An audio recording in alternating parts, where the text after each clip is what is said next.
Creativity weaves through everything we do at the Life Changes Trust. When you look beyond all the fun, enjoyment and adventure we associate with creativity, we know that there are powerful stories to be told. Stories of self-expression and confidence, of inclusion and human rights, of relationships and well-being, of voice and vision.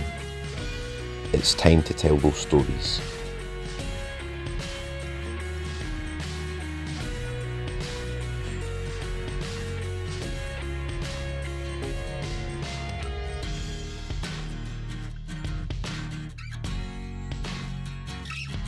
Because you can't help but not be emotionally affected by every single one of these poems and reflections. Every single one tells a story. I think it's escapism. I think that's certainly a big part of it, a big part of why we're interested in stories and interested in drama and music and any other kind of creative expression. It's just another way of expression, it's another way of feel. It's just like, if you can't speak those words, I believe every young person should have another sort of form of being like, I can't speak those words, but I'm gonna do it in another way.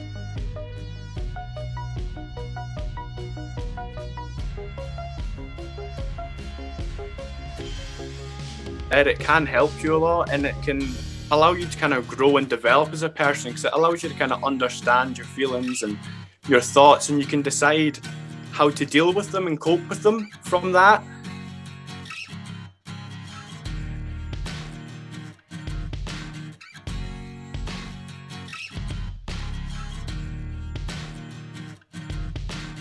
Whenever we're in a state of free flow, and I think that when your brain, in that, whatever it is that your exercises that you do, whatever you do that makes you switch off, I think that's what it is that we should be doing more of.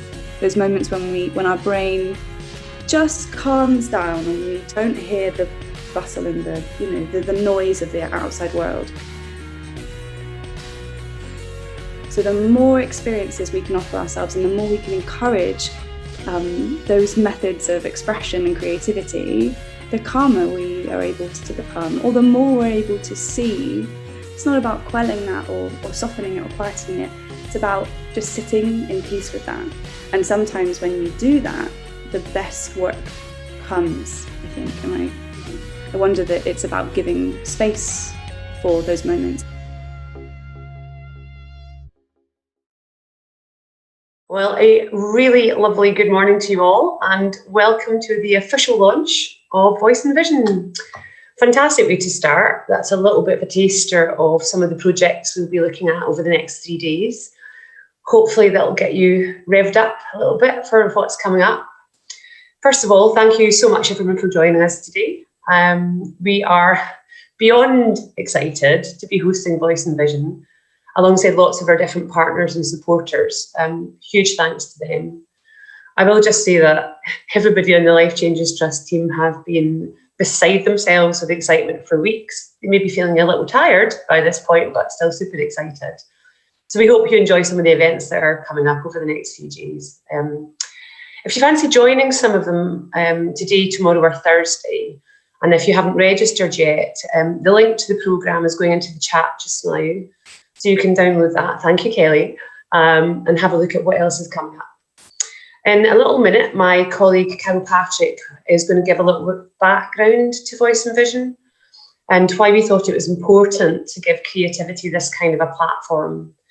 But first, just a really quick reminder that we have a Q&A session later on. So there's a Q&A button there. So if you've got any questions for the panel, just pop them in there. You'll see there's also a chat box. So any comments, reactions, feel free to post them in there. If you're putting something in the chat, you'll see there's a little option to share with just the panelists or to panelists and everybody. And it's always nice to share. So please do share your comments with everybody. We are recording the session today and 1 or 2 sessions over the next few days. We'll put them all up on our website sometime, probably next week, I'd say, just in case you want to watch anything again. Better than Netflix any day of the week, and also completely free of charge. So on to today's event and the official launch of Voice and Vision. To kick off, I am going to hand over to Carol Patrick, who heads up our Young People with Care Experience programme here at the Life Changes Trust. Carol's going to give us a little bit of background on how and why Voice and Vision came to be, and a little bit of what to look out for. So I'm going to hand over to you, Carol. Thank you so much, Deborah. Morning, everyone, and thank you so much for joining us this morning. We would, of course, have loved to have been in the same room as you all, and we're hoping that at some point in the not too distant future, that will become a possibility again. But in the meantime, the power of technology means that location is no barrier to joining in, and you're completely free to get comfortable in your own space. So in your joggers, your pajamas, whatever works for you. In fact, we seem to be in the middle of that rare thing, the Scottish summer heat wave. So maybe you're in your shorts today, I don't know. However you're kind of arranging yourself, please do just sit back, relax, and let us take you on a bit of a creative journey over the next hour or so. Creativity is a really interesting word. The dictionary definition says it's about producing original and unusual ideas, or making new and imaginative things. Sometimes, often I think actually, we think of creativity as something that applies to other people, that maybe you need special gifts or special talents to be able to express yourself creatively. However, there is another school of thought, and this is the school of thought that we've adopted at the Life Changes Trust, that says, actually, we all have creative potential, and it's just about finding ways to really tap into that. For some of us, music will be where it's at. Making and listening to music has that power to transport us into different spaces and create new meanings. For others, it's about visual art, about images, colours, light. And then there's the power of the written word, which we've certainly seen through our fantastic Here I Stand publication, which we're going to talk about a bit later on today. What we found through our funded work is that young people take this notion of creativity and really stretch the boundaries of it, bringing in activities such as cooking, decorating important spaces, sports activities, and sometimes simply just having fun together with other people and putting those alongside those more traditional creative pursuits. These activities give young people the confidence and the courage to imagine something new. For young people with care experience, there's something particularly important about that opportunity to reimagine things. Whether that's about processing difficult experiences, maybe challenging some of the attitudes and perceptions of other people, or simply taking a bit more control of your own story and how you tell it. Here at the Trust, we've always been very focused on the role of young people in influencing decision-making, whether that's about decisions that affect young people's own individual lives or decisions that affect the wider policy and practice environment that we're all living in. We've always viewed both of these things as being equally important. We really do try to hold in mind those young people that are stuck at home, who are struggling to get out due to challenges with their health, perhaps feelings of isolation and worries about the future.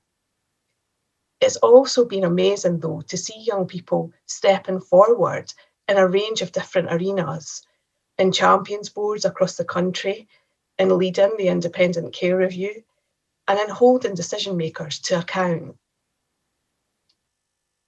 We've invested in young people who are at all stages of their journey and continue to see that as being fundamental and central to our work.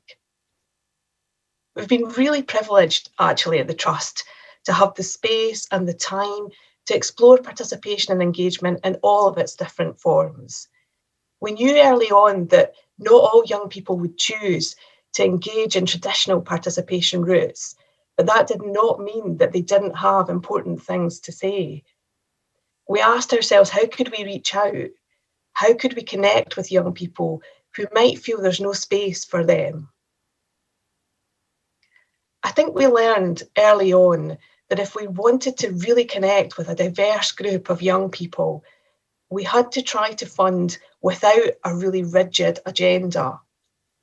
This sounds a bit counterintuitive, but really what I mean was it was important to send young people a message that they're valued and that people are interested in what they have to say, however they choose to say it, whether it be through their music, their drama, their art, or whatever means they choose.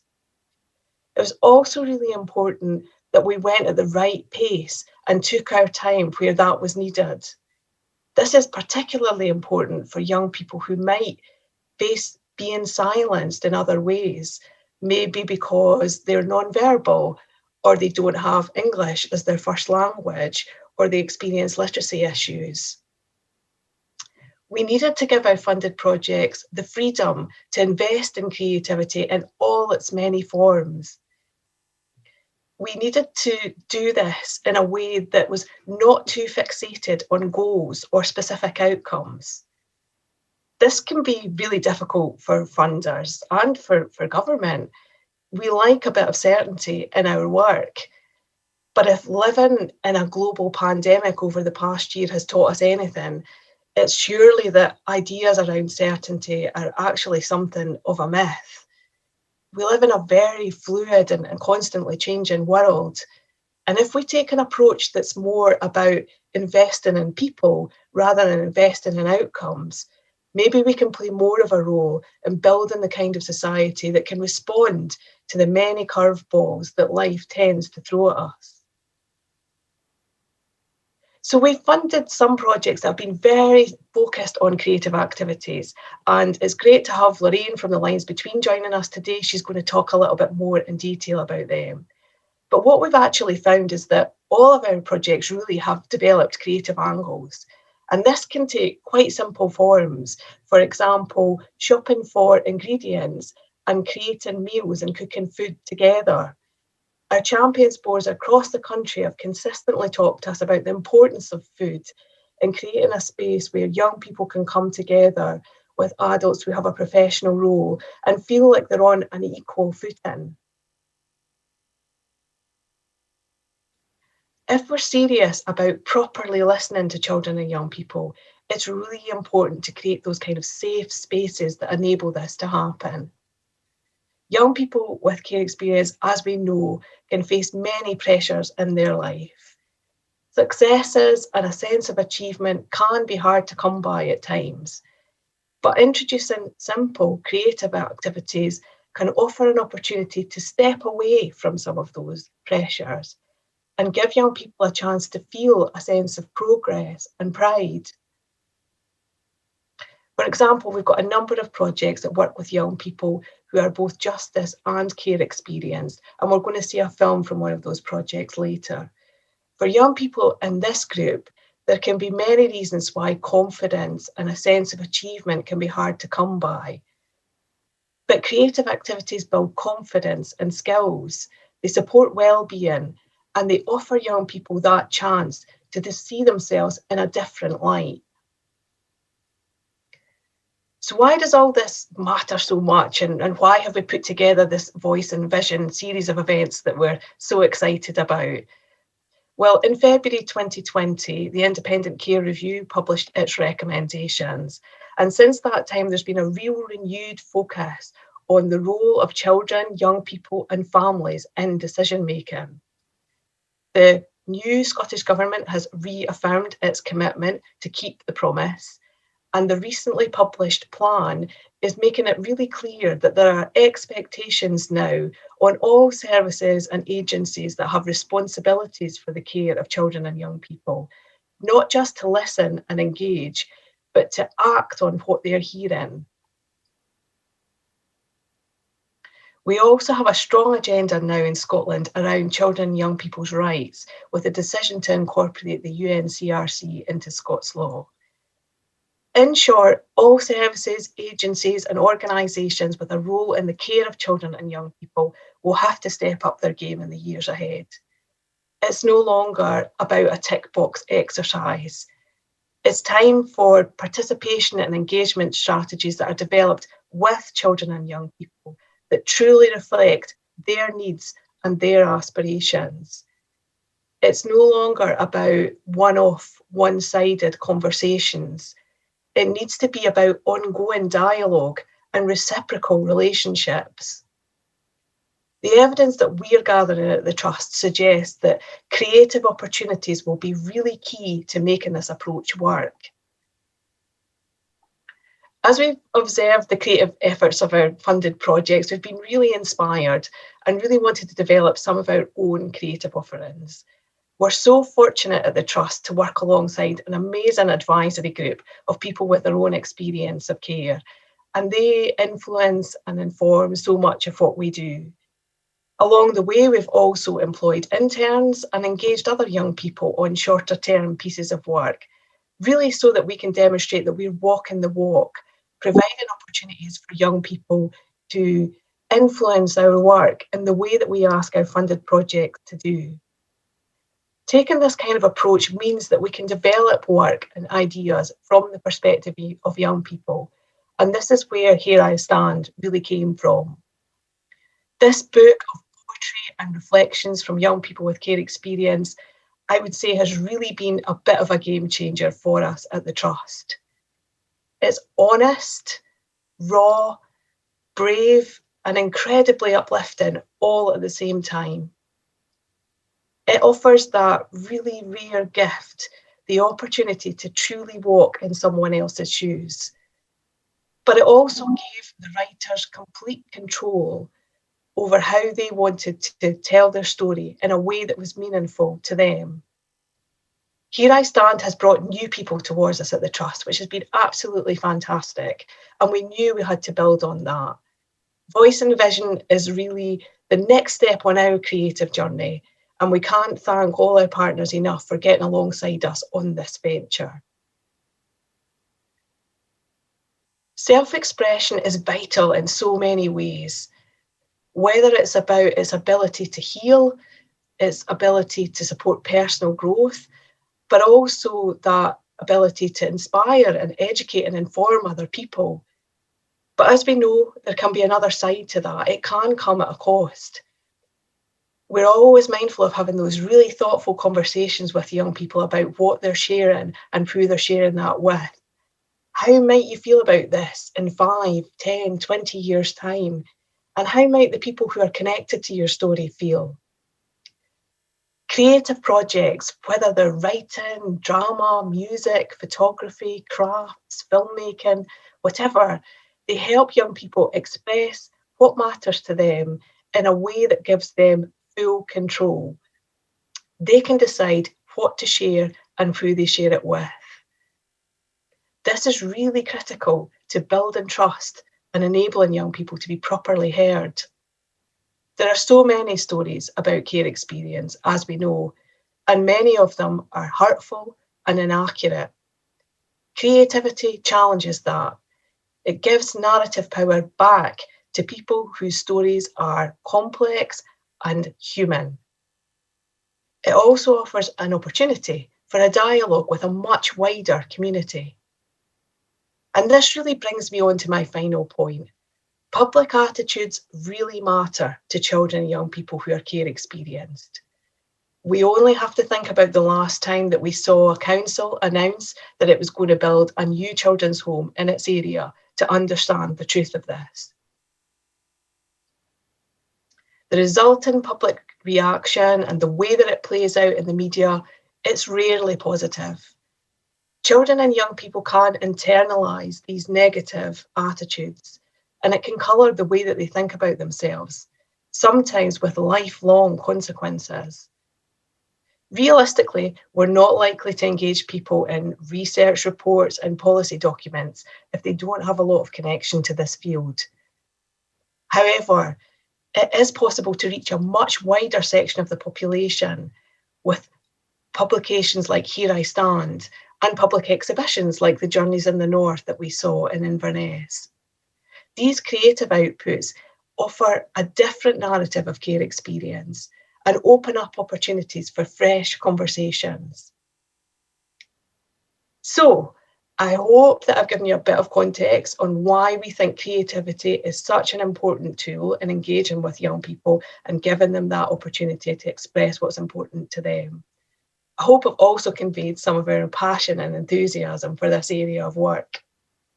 Now it's time to share a creative piece with you, which I know you're going to love.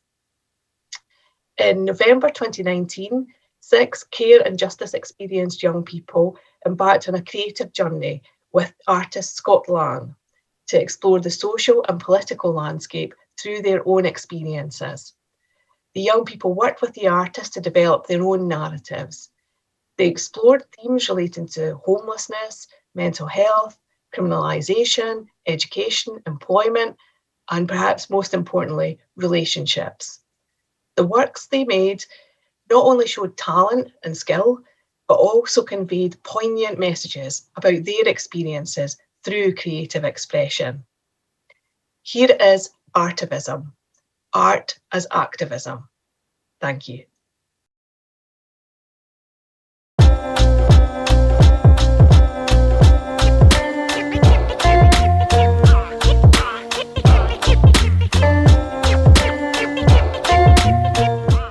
Art was always something that I really enjoyed, but kind of growing up in this scheme and stuff, it was something that you want to kind of encourage today as a kind of career going forward.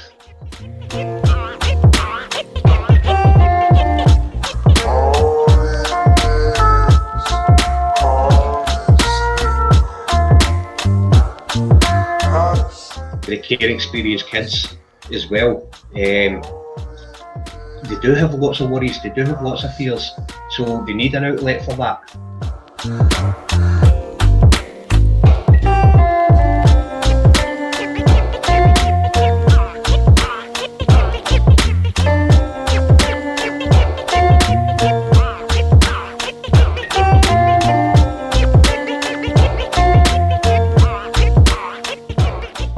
When I was in care, I always felt like, you know, people were making decisions about me and not with me, and I always felt dead like curled up in a ball. So I always wanted to, you know how when you feel dead stressed out or whatever, and you just want to go into a hole and stay there and for everybody to leave you alone. Well, that's how I felt. I felt like I always wanted to be in my box and just stay there.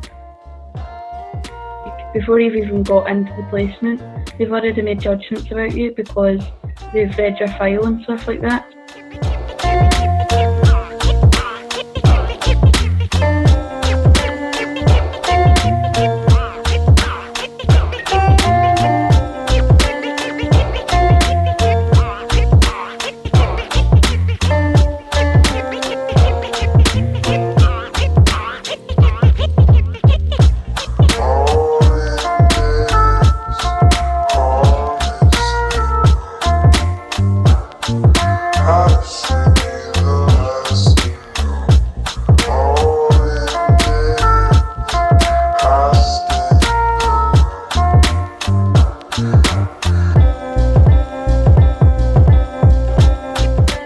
And they say that you're more likely to go to prison than you are to university. My piece is about the inequalities in higher education and who has the privilege of going to university. It was inspired by my own experience of trying to navigate further in higher education as a care experienced person from a so-called deprived area.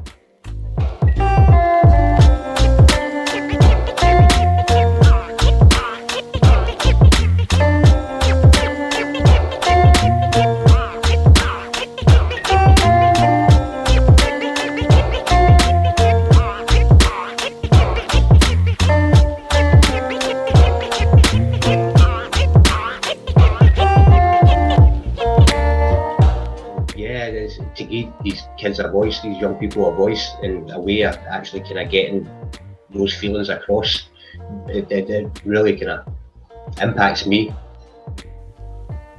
Life is hell on earth. Death is a silent paradise.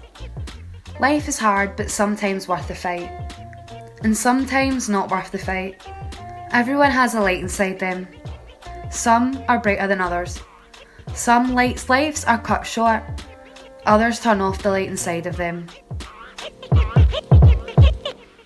Life is how dark or bright you make it.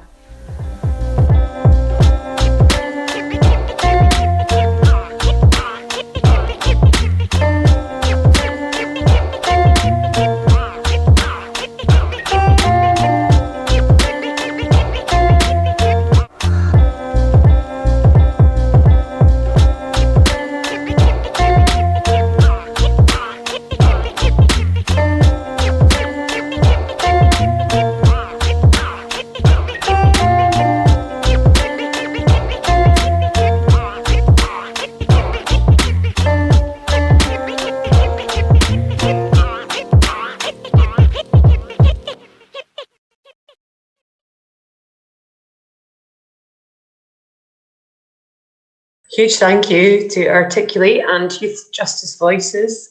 Every time we watch that film at the Trust, we all can't help moving along to that fantastic piece of music.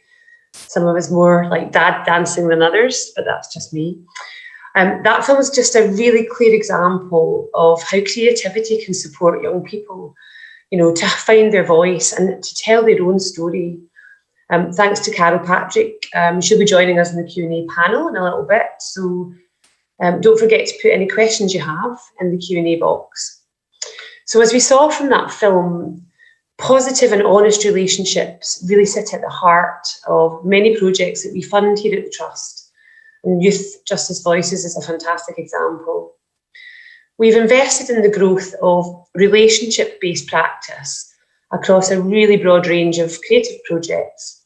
And this part of our investment is being independently evaluated by social researchers from the lines between. This morning, we're delighted to have Lorraine Simpson here to share some of the insights and learning around the impact of some of these creative approaches and the positive relationships. Hi everyone, it's a pleasure to speak with you this morning. I'm here to tell you about what we've learned from our work across Scotland with creative organisations that support young people. For those who don't know us, The Lines Between is a social research agency based in Edinburgh. We specialise in inclusive and accessible approaches to research and evaluation. And as a result, we do a lot of work with youth work agencies, children and young people services, trusts, funders, policymakers, and other organisations who aim to address some of the complex and challenging issues that young people in Scotland face. So this next slide gives a flavour of who we've been working with and where our learning about the impact of creative practice comes from. At the moment, we're working for the Life Changes Trust on a really interesting project to explore relationship-based policy and practice. This involves speaking with staff, young people, and carers involved in projects that have been funded to provide creative opportunities for care-experienced young people. And beyond our work for the Life Changes Trust, we've worked with many other organisations that provide creative opportunities, and some of them are specific arts organisations and others are youth work organisations that offer arts-based work. I've only got 10 minutes, so this is going to be a summary presentation, but I'd encourage you to look out for our final report for the Life Changes Trust when it comes out later this summer, if you want to find out more. So in the presentation, I'm going to cover types of creative work with young people, impacts of creative work with young people, and the role of creative practice in building relationships. And then I'm going to give you some specific examples so that you can take away some kind of more images and stories in your mind about the kinds of work that we're talking about. This next slide here represents creative practice and impacts that we've identified in our work with young people. I think that when you're talking about creative practice, people often get really caught up in the tip of the iceberg, the type of creative practice that someone's doing. But what's really interesting is that we've discovered it doesn't really matter what type of art you're involved in. The positive impacts are everywhere and they're profound. Through our work, we've identified the vast range of creative opportunities that's going on with young people in Scotland. For example, poetry, dance, theatre, filmmaking, songwriting, DJing skills, animation, painting, textiles, ceramics, loads of different activity out there. And young people told us about the important changes that happen for them that come from their involvement in creative work. They told us that it helps them to develop confidence, to have successful experiences of doing something new. And that's really important because it makes trying other new things less scary. to become resilient, to make positive changes in their lives, to build new relationships, and in some cases deepen existing relationships, to develop skills, improve mental well-being, have something stable in their lives that they control.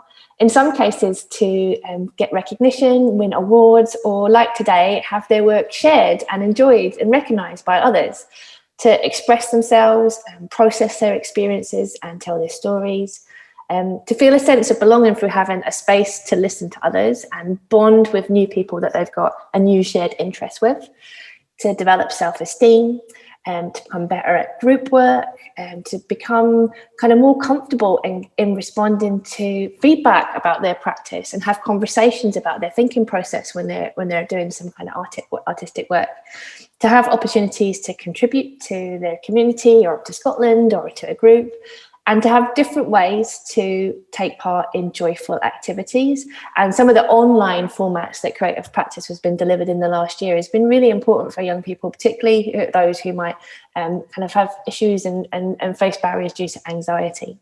So in the next slide, I'll explain why these kinds of impacts have been occurring. So social distancing is one of the many shifts in behaviours that we've all learned in the past year. We've all had to get used to not seeing many people. When we do see people, stay at arm's length from them. You know, we're all doing different things and having different kinds of experiences in our relationships. And during this time, we've been exploring the role of relationship-based practice with the trust. And in the context, it's a really interesting time to be focusing on how relationships form and why. Over dozens of interviews, it's been fascinating to hear about relationship-based practice and its impact.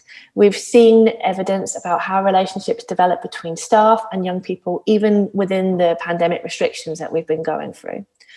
The common story we've been told is that taking the time to get alongside young people makes a massive difference. And creative practice is a great way to get alongside and spend time with young people.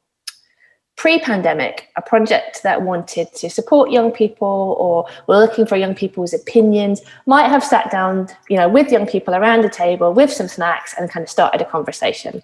Tell me about your experiences, tell me what you feel and what you want. But that approach runs the risk of focusing on a single issue agenda.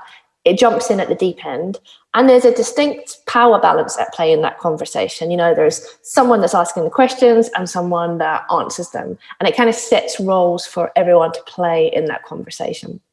But if you remove the table and that question and replace that with a dance rehearsal, composing a picture or writing a story or a song, and everything looks different.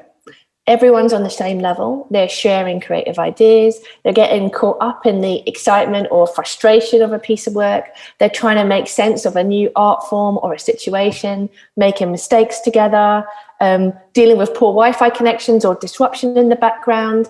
There are shared experiences, shared vulnerabilities, shared lives, and shared laughter. And that foundation is a completely different starting point in any conversation about a young person's experience, what their opinions are, or responding to important changes in their lives. In our interviews, we've learned that putting relationships first has led to much more meaningful engagement with young people with care experience. Belief and trust are the foundation of all good relationships, and they're crucial for young people with care experience who may feel that they've not been acknowledged or listened to previously. And where this has happened within the Creative Lives initiatives, it's reinforced the fact that young people's feelings and opinions matter, that they are valued, and that their experiences are valid. An important shift for the project has been viewing young people's care experience as an asset, understanding that they've got unique experience and expertise, which can be tapped into with practical and powerful results, raising awareness and leading to change in individual attitudes and practice within organisations. And there's been further demonstration of belief and trust in young people where they've been empowered to make decisions for themselves and for the projects, and it's helped them build self-belief. At the heart of relationship-based practice, we've seen a willingness to consider a shift in boundaries. And And that might be, changes to the length of time that staff might spend with young people, or the times that they're available to make time for young people, the frequency of contact, the language and style of communication, and the amount of personal information that staff are able to share about themselves. This flexible approach to boundaries can be seen happening both reactively, depending on circumstances, or as a proactive, intentional choice.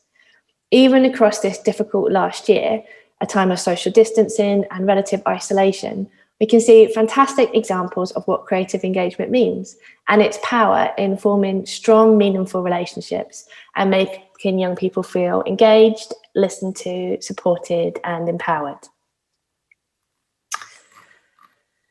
I've spoken across a lot of different work in this presentation, but I wanted to finish with some examples we discovered in our work with Life Changes Trust that I thought would create strong mental images and help you remember key messages. The first is COVID specific, the at-home dance packs enjoyed by young people who took part in a project with the Scottish Dance Theatre. I know that project had some great success in providing young people with access to world famous performers who said that they were at a loose end and were happy to come and join young people on Zoom. So there was kind of creativity in their approach to delivering that work with young people, as well as the nature of the work that they were doing too. Some young people from Moniac Moor gave great feedback about their work with Scotland's Creative Writing Centre, and you're about to see something special that they've created. Young people at Polmont really engaged with arts offering in their performing arts space there, and Peacock Visual Arts helped one of their participants get her work exhibited. So I hope this presentation has provided inspiration and food for thought, and in the panel discussion, I'll be very happy to answer any questions. We're going to see a short film now from Moniac Moor, who I mentioned before. They're an organisation which enables people of all ages and abilities to access, participate in and celebrate creativity. This film features a project for young people who are care experienced, which was funded by the Life Changes Trust.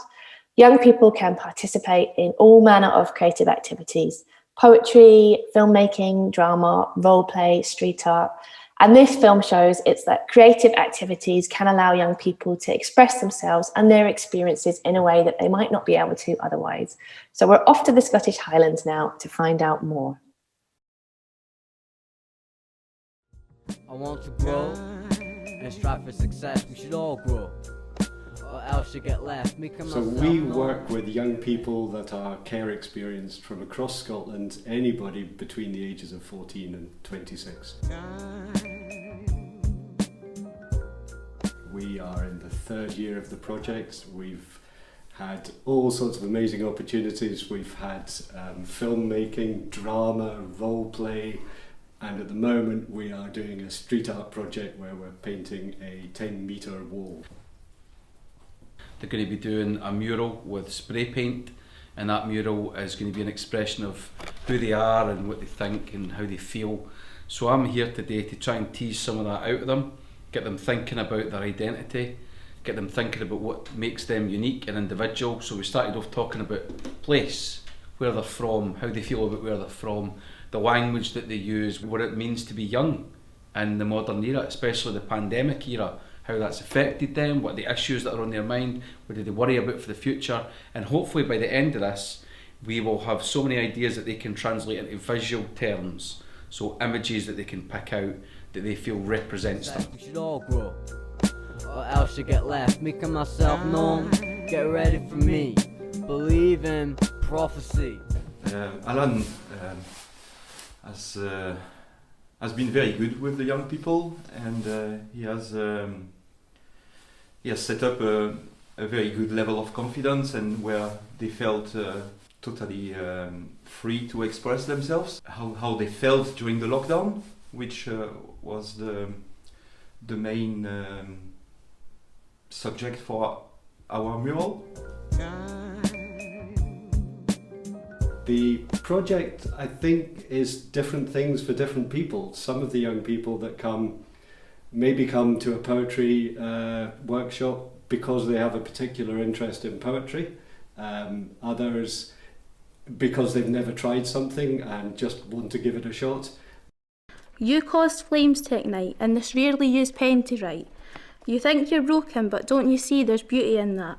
I think you're the perfect mix of chaos and art.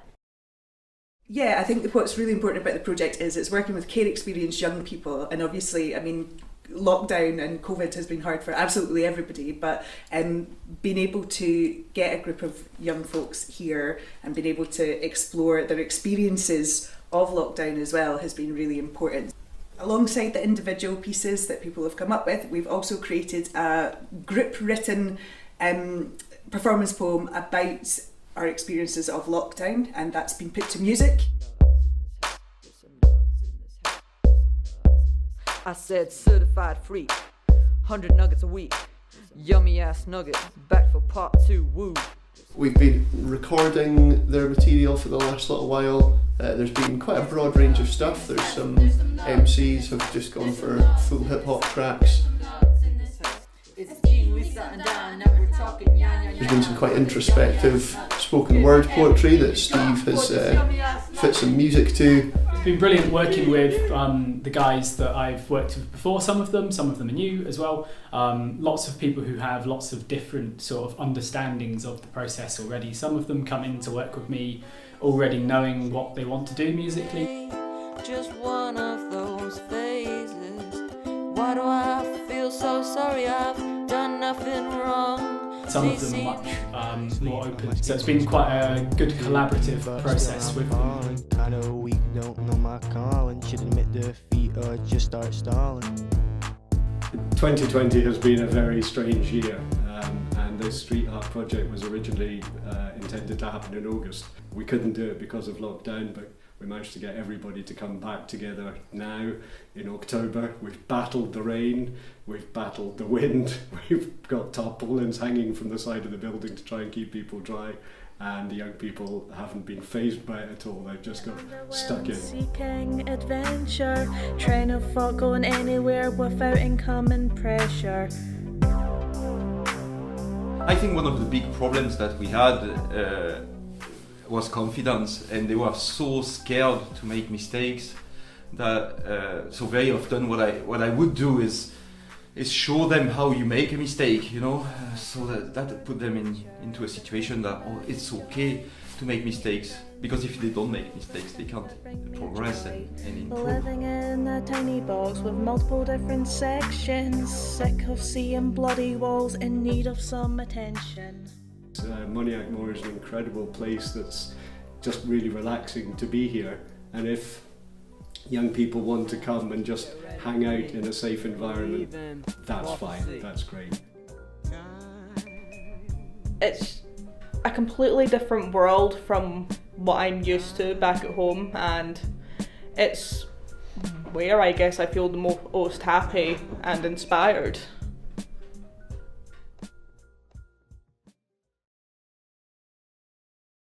Amazing.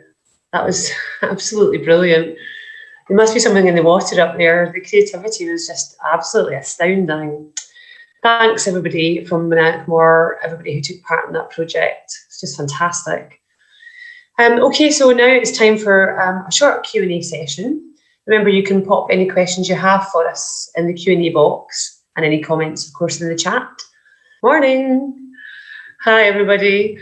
I'm actually just going to ask you one by one if you could just introduce yourselves, say a little bit about who you are and what you do. Ruth, can you kick us off, please? Yeah, morning. I have to say, just as I go on, someone's felling a tree outside my house, so hopefully that doesn't make too much noise. But yeah, I work between staff and the Children and Young People Centre for Justice, CYCJ. I lead on Youth Justice Voices, which is a project funded by the Life Changes Trust, a national participation project for care and justice experienced young people. Fantastic. Thank you, Ruth. Lovely to see you today. Kirsty, do you want to introduce yourself? Of course, thanks, Deborah. My name's Kirsty Nairn. I am Head of Business Support at the National Lottery Community Fund. The National Lottery Community Fund set up the Life Changes Trust with a £50 million endowment back in 2013, many years ago. Lovely to be here, thank you. Thanks, Kirsty. And actually, Carol and myself were, as were you, we were all here in 2013 when it all started. I think the phrase from Little Acorns is quite apt here. Carol, can you just remind us who you are?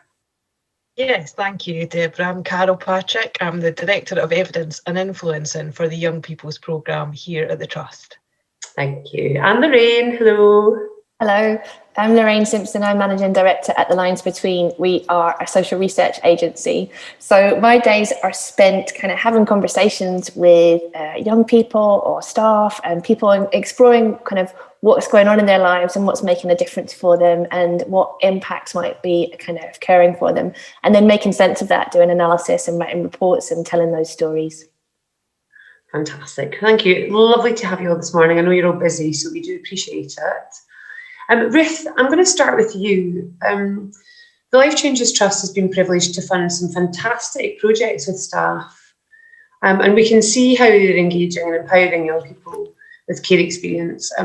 Is creativity an important part of those projects? Yeah, absolutely. I think it's an essential part of the projects, and that goes in terms of working with both children and young people and practitioners. I think as well it's really essential when we look at co-production and how we work. We have to do that in creative ways, and I think over the last year or year and a half now we've learned that practitioners and young people really need to adapt. I think as well something that we've learned too, and I think the Life Changes Trust have been really good at doing, is understanding that projects can be really organic, and it's through these creative approaches we can support young people to express themselves, decide what key issues to focus on, and I think that's something that funders really need to understand and allow that sort of time and creativity to get really the best outcomes for children and young people. And I think, you know, you can say here today some of the real creative outputs that have been achieved through that creative approach. It's so true. And I think what we found at the Trust is funding those sort of creative projects and initiatives it's not prescriptive. You know, I think some of us have an idea of what creativity means. So for me, like, I can't draw for toffee, but I'm musical, and it's just such a broad range. Carol, do you want to just come in on that? Because, you know, Ruth is saying it's, you know, this sort of organic approach, and that's something we found at the Trust, isn't it? Yeah, very much so. I think, I talked about it a little bit at the beginning, allowing that space for projects to develop. As Ruth says, I think if you're serious about co-production, if you're serious about doing things with children and young people, then it does mean that you can't go in with too much of a preset agenda. And you do need to be, I think, quite mindful of those power dynamics. Lorraine mentioned it in her kind of speech, and I think that's something that we've seen about the creative approaches. It has that ability to create more of a level playing field, so young people feel that they're on a similar footing to the professionals, for want of a better word, that are kind of working alongside them. Everyone's in a space where they're trying different things, they're maybe going to make some mistakes, and that just it kind of addresses that power dynamic, I think, quite powerfully within that co-production space. Absolutely. Kirsty, I mean, the National Lottery Community Fund obviously made a really significant endowment to the Trust in 2013. Feels like quite a long time ago now. And now, at this point, almost 8 years later, we're at the stage of sharing our evidence and our learning that we've built up over the last 8 or so years. Do you think that is already having an impact on your work?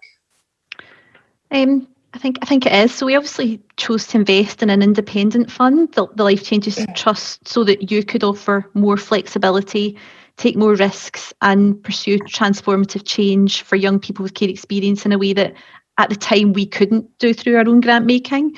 And as the work of the Trust has progressed, creativity has obviously emerged as a very powerful theme, and it's absolutely visible in all that you do. We've seen you use creative approaches to bring people in to conversations and to break down barriers, supporting people to find their voice, to express themselves, to participate and to exercise their rights. And obviously, while this event's focused very much on young people with care experience, so much of the learning about how you've worked is transferable to other groups of people who we and other funders want to support. I think Carol talked in her opening address about statutory bodies and agencies needing to step up their game, and what I would say is it's true of funders too. And I think over the past 8 years funding practice has changed, but it's still a work in progress and it will continue to evolve. Back in 2013, terms like co-production, transfer of power, putting people at the heart of our work were rarely heard. They weren't commonly used. And yet here we are today focusing on how you've achieved that and learning about your experience so we can pursue that further in our work.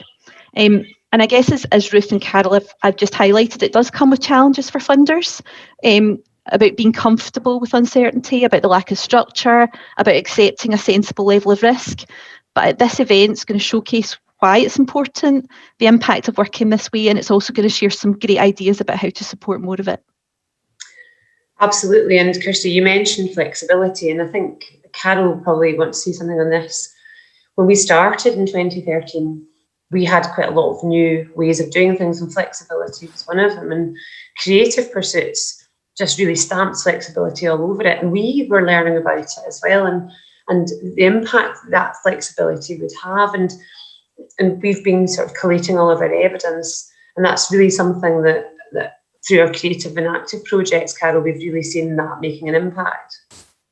Definitely, and obviously I spoke about funding without too much of a rigid agenda and outcomes and things. I mean, we did have ideas at the beginning, obviously, about what our creative and active projects might achieve for young people, and we needed some kind of place for people to start. But I think it was really important that we allowed that conversation to develop with our funded projects, and that we were open to, unintended outcomes that might flow from some of the work. And, Lorraine's talked about the independent evaluation of the lines has been conducting, and we've seen some of that already, so there have been things that have kind of emerged that have perhaps been kind of surprising. Some of the more, I suppose, some of the things that maybe seem quite obvious, that whole thing about trying one thing will then give you the confidence to go on and try some other different things.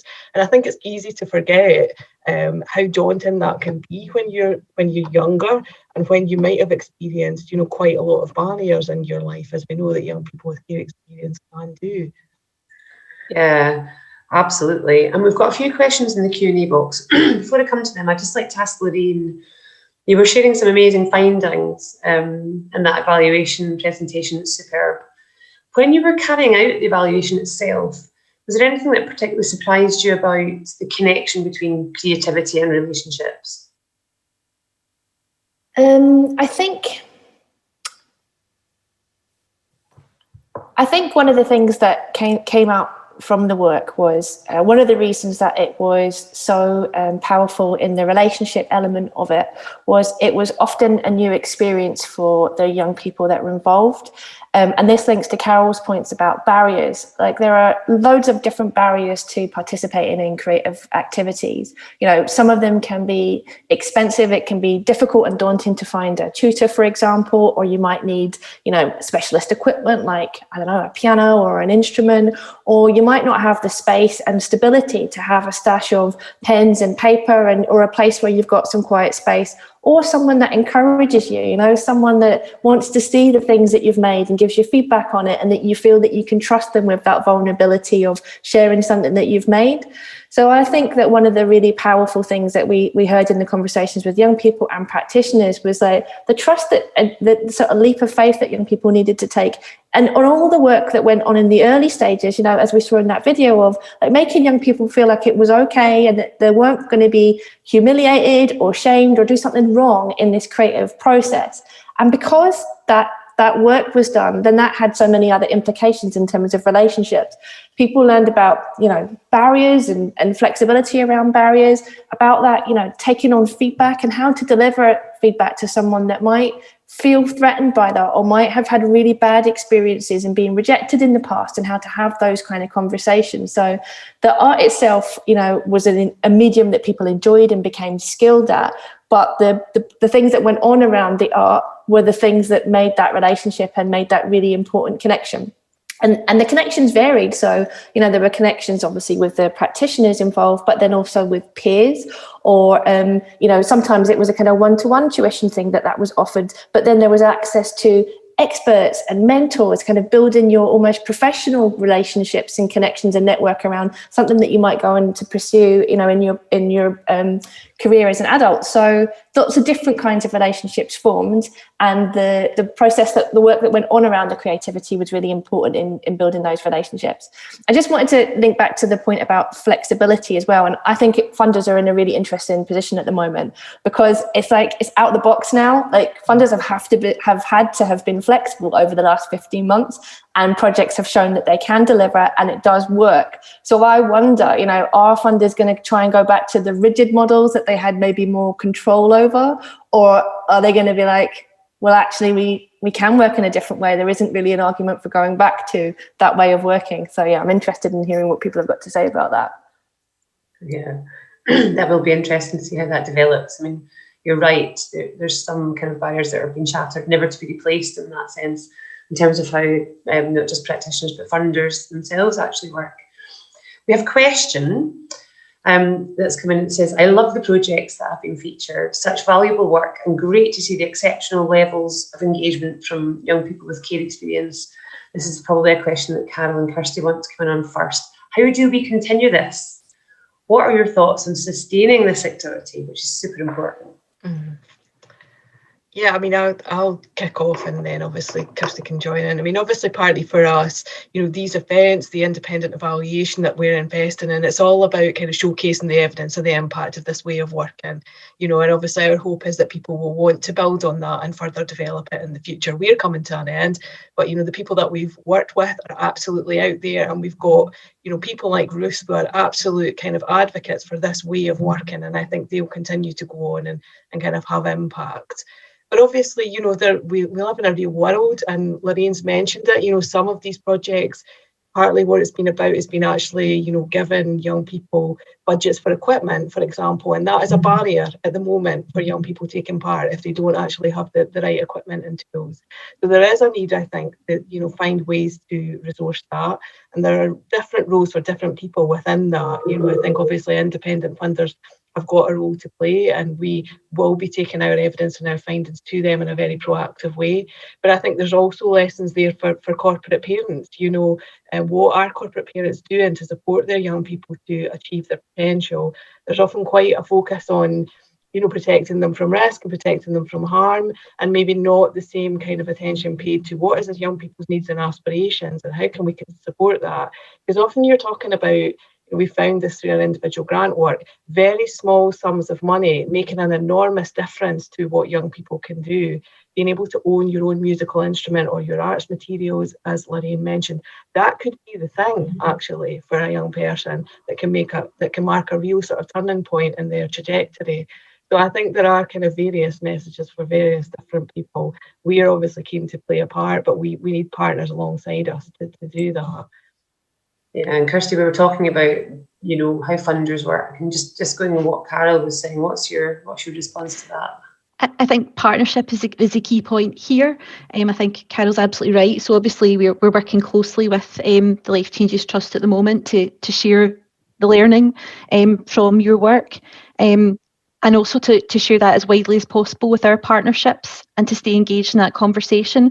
I think there's two separate types of sustainability here. There's one around activity, but there's also one around approach. And I think obviously we're keen to support the sort of new approach that the Life Changes Trust adopted in terms of that sort of co-production, that transfer of power. And I think initiative with the Promise is going to be really important to see how that develops and to align our activity with what's going on elsewhere, sort of at a wider, higher level. So I think there's numerous opportunities, but I think the important thing here is to work in partnership. It's everybody's responsibility, and I don't just think this approach and this conversation is restricted to working with young people and care experienced young people. I think it's much broader, and it can extend much further. So I think that there's lots of opportunities here, but absolutely it's about how we take that forward in a strong partnership. I think that's really important, Kirsty. It's that old adage of, if you get it right for young people with care experience, you'll get it right for young people. Ruth, Carol and Kirsty we're coming from the perspective of a funder, but you as an organisation are delivering these projects. So in terms of the question of how do we keep it going, what's your perspective?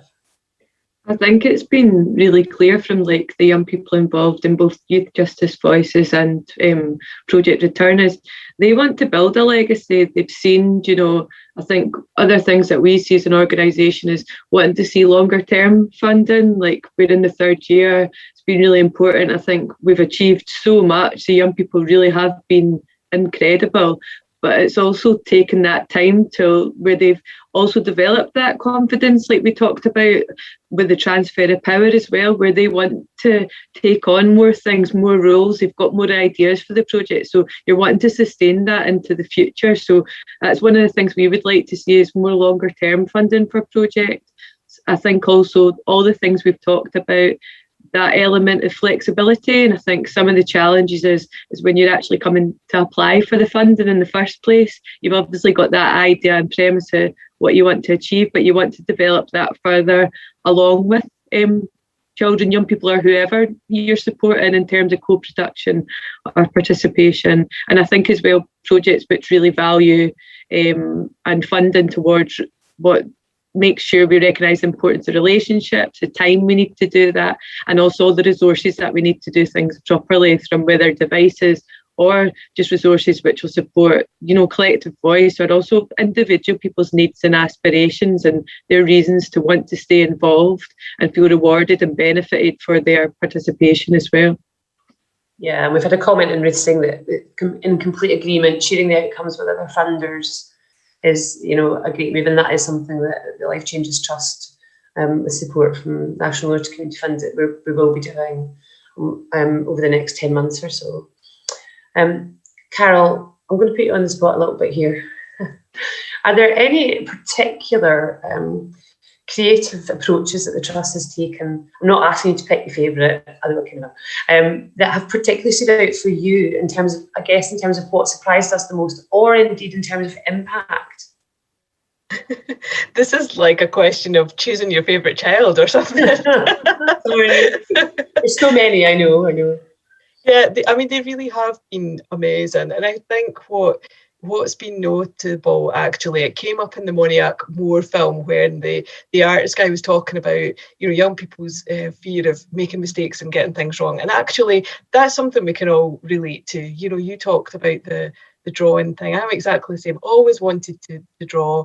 Didn't do it because I felt it would be rubbish. And in the last year, I've just, we've been in lockdown, I've picked up a pencil, I've got on with it, and I've got so much out of that process. Naturally, I'm not a great drawer, but that is not the important thing. That's actually quite irrelevant. It's the whole experience of doing it. And I think that is the thing that young people have really embraced. Once they've kind of got over that initial kind of trepidation about whatever activity it is, then, as Lorraine described, the kind of ripple effects from that are just outstanding. I do obviously have to mention Here I Stand. I said it has been a bit of a game changer for us at the Trust. It felt like a bit of a step into the unknown, asking people to send us their poetry and their reflections. No sort of sense of what might come back.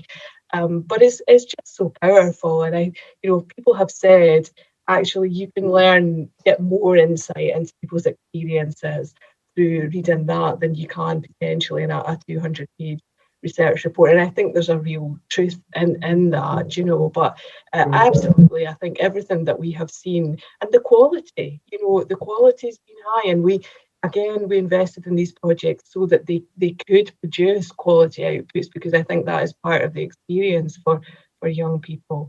So no, sorry, I'm not going to choose. You'll be drawn. That's all really true, and I think we've probably all experienced it over lockdown. I baked a cake for the first time, and I couldn't stop looking at it because it just looked incredible. It tasted horrendous. It didn't really matter, because I made something beautiful that I'd never done before. Yeah. We've got to just a very, very quick question. And you all feel free to answer this one, but I think I'll just pop it over to Lorraine first, given that you've evaluated quite a broad range of creative projects. And the question is, if you could give one piece of advice to someone just starting out or starting to work in this way, what would it be? I think get started. I would speak to others that have done this work and find your medium.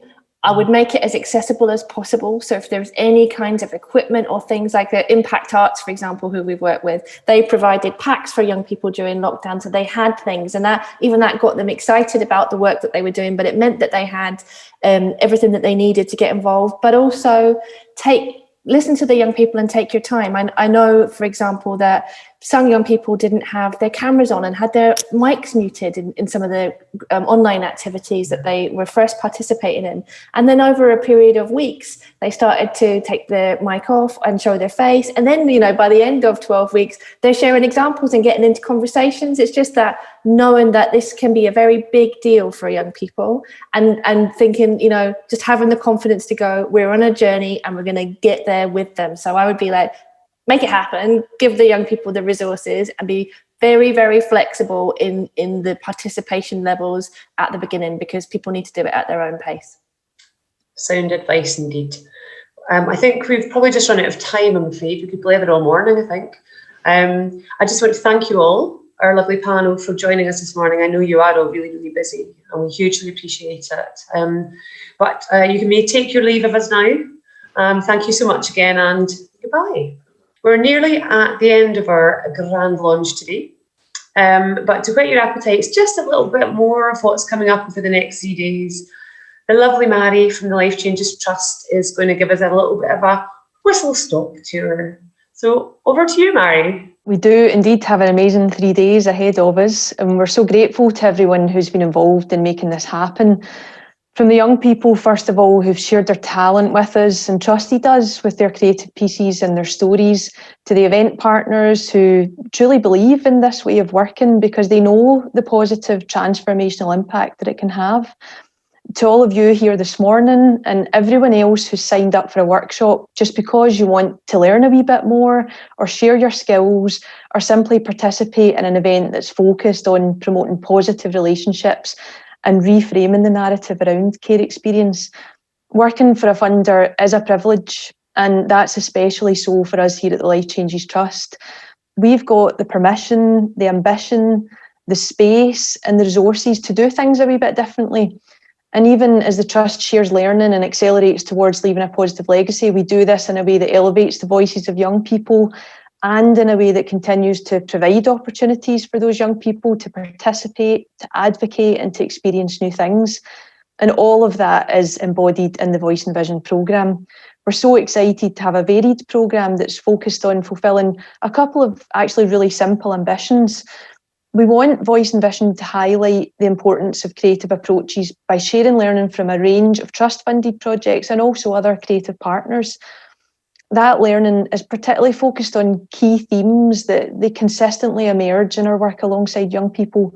Themes such as health and well-being, voice and inclusion, identity and belonging. And in this afternoon's Youth Justice Voices workshop, we'll hear a bit more from Ruth and from others about the creative participation approach they've taken in their work alongside care and justice experienced young people. This brilliant project shows us how this way of working, it can be a vehicle for change in a way that protects and amplifies the collective voices of those young people. And then later this afternoon, practitioners will spend some time with Rod Kippen, who works for 42nd Street, a Manchester-based young people's mental health charity. That workshop's aimed at practitioners, and it will highlight the power of the arts and creativity to support emotional well-being and reflection. We know, as we've said here, practitioners, they can be self-conscious about creating art or feel that they're just not qualified to deliver those sorts of sessions. So participants in that workshop will begin to understand their own creativity and the different ways that they can feel confident to undertake creative pursuits with young people. Carol mentioned earlier the importance that food plays in our work and also in our lives. And tonight we're getting the chance to spend some time with Standing Tall Arts. They work in partnership with Aberlour and the Scottish Guardianship Service to provide a safe environment where unaccompanied young people seeking asylum can engage with their peers through shared arts and cultural activities that are aimed at improving their physical and their mental well-being. Throughout the pandemic, they've been cooking together online, and we'll learn about how creativity and cooking creates community. And a young person, we're very excited, is going to show us how to create their favourite dish. On Wednesday, we'll hear about the Verbatim Theatre, an arts-based project in Shetland delivered by Who Cares Scotland and the University of the Highlands and Islands. This project brought together a group of Shetland's care experienced young people with their corporate parents and supported them to share personal stories around that important theme of home and belonging. At the workshop, people will hear about some of those stories, they'll meet the participants and they'll learn about how that process is actually being used to shape care in Shetland. On Thursday, we're in for a treat as we spend time with Aberlour again to learn about the importance of creative approaches and building relationships, this time with young people who have experienced care and who also have a disability. That Aberlour project will talk to us about the realisation of the rights and participation of the young people that they're working with. We'll hear from Robert about how he and other young people are being supported to have their voices heard and how they're becoming central in making decisions about their own lives as it should be. Robert will show us an amazing short film and he'll also take on the role of quizmaster at one point in the workshop, so we're excited about that. And in the afternoon, we'll explore how creativity is supporting the development of the National Leadership Network. In that workshop, staff and young people will showcase how they interpret leadership through creativity, and participants will have a great opportunity to share good creative practice and ideas. Now, our other simple ambition for Voice and Vision is making the time and space to celebrate and stimulate the creativity of young people who are care experienced. We want to shout from the rooftops about the brilliant, thought-provoking creative outputs that are already out there, as well as offer opportunities for young people to have new experiences and to develop their skills over the next few days. The Voice and Vision Gallery is an online space showcasing the creative energy and talents of those young people. We want the messages that we're sharing through Voice and Vision to live on way beyond this event. The gallery allows us to do that. It's a live space and we're so excited to continue to maybe host some new creative work in the coming months in that space. At the official opening at midday today, the Trust and our fantastic gallery curators will tell you about the process of curating and designing that space, and a space where work can be appreciated by everyone. The gallery itself will shine a light on the importance of young people's creative expression. It really does have it all, so I hope you can make it for that launch. Young people can also sign up for some evening sessions too. Tomorrow we've got a fast-paced self-portrait poetry workshop with an artist in residence at the Edinburgh International Book Festival. And on Thursday, young people from Resonate Dance Company will share their experiences of working online and in person to create a new dance performance called When the Lights Go On. That's a really relaxed and fun dance workshop where young people can learn about choreography and performance style. To end on a perfect note, we've got a live performance from Scottish singer-songwriter Nicky Murray, so young people will be free to listen in and to ask Nicky some questions about creativity and his creative process. The Eventbrite links are in the programme that we posted earlier on, the link to that. If you've got any difficulties registering at the last minute, I'll put our email address in the chat box in a moment. And finally, if you've not already signed up, one of the events that I think everyone here will be interested in is the launch of Here I Stand that we've said so much about today. And that launch is with the Edinburgh International Book Festival. It's an hour-long lunchtime event on Wednesday. It really does sum up our ambitions for the young people that we work alongside. No platform is too big for their words and reflections. Here I Stand should be read by as many people as possible. As our Chief Executive Anna said, the words that you read in the book give voice to young people with care experience. They challenge and they cut to the heart, but they also inspire and they increase understanding. So please do have a read of it. So join us tomorrow and you'll hear from the young people and the adults who've curated the book, contributed to the book, and also who've been promoting the book for us. To give you a wee taster of what's sure to be a brilliant event, we're now going to play a film from Aidan Axtell reading his poem Vision. Not only does this poem feature in Here I Stand, but the book actually takes its name from a line in the poem. You can see Aidan's full interview at the event tomorrow, but for now, here is Aidan reading Vision.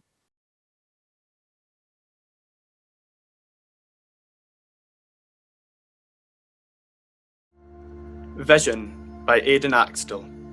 Here I stand, gazing upon the moon glowing in the night sky, with a backwash of matte obsidian. Darkness fills the emptiness of the void. Meanwhile, the stars pop like 1,000 staring wide eyes, focusing through chaos of universe, seamlessly seeing to infinity and beyond. If only we could comprehend true vision, if only we could see what is right in front of us.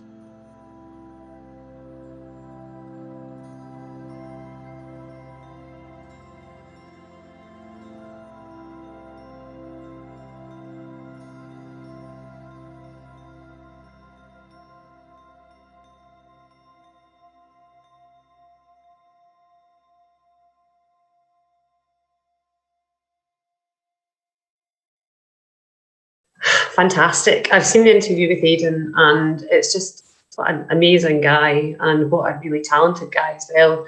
And you know, throughout that book, you have to read it. You have to read it for yourself. That launches tomorrow at 1:30. The details are in the programme, which are still in the chat box up at the top if you want to have a look. You can see Mary's full interview with him tomorrow when we launch Here I Stand. And don't forget, in 41 minutes, we're launching our Voice and Vision Gallery at 12 o'clock. If you want to come along, if you haven't registered and you want to come, that's absolutely fine. When you leave this webinar shortly at midday, just use the same link. We're using the same link, so just come back at 12 o'clock and you'll be able to join the grand launch of our gallery. It's well worth it. Loads going on over the next 3 days, as you've heard, so check out our programme and get creative. So I just really wanted to thank everyone who participated today: Carol, Ruth, Kirsty, Lorraine, Mary, Aidan, Monique, more Youth Justice Voices, and also thank you to you all for coming along today and helping us celebrate the launch. Hooray, we've done it. We hope you enjoy the next few days. Thank you so much, and we'll probably see you around over the next few days.